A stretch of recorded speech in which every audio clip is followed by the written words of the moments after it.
Europe. Des maires ruraux qui s'inquiètent aussi de la possible suppression de petites lignes SNCF. Le débat ne fait que commencer, mais Daniel Fortin, vous nous révélez que pour la réforme du ferroviaire, le gouvernement n'exclut pas de procéder par ordonnance. Oui, c'est le scénario qui tient la corde aujourd'hui pour ce dossier à haut risque, comme il l'avait fait pour la réforme du Code du travail l'été dernier. Emmanuel Macron envisage sérieusement aujourd'hui d'utiliser à nouveau cette arme qui permet de légiférer rapidement en évitant de trop longs débats au Parlement. Seul un vote d'habilitation des ordonnances puis une ratification après coup sont nécessaires. Alors, ça s'apparente évidemment à un passage en force, ce qui fait que la décision n'est pas encore tout à fait prise. Matignon doit trancher ce week-end. Mais quel est l'intérêt de passer par cette procédure sur un sujet aussi risqué ?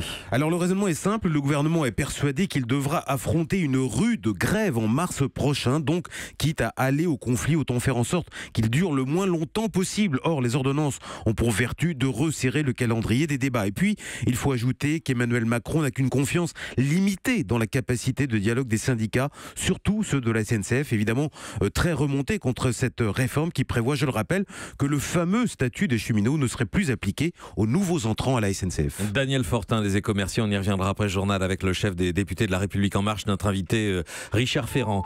Europe. Europe 1.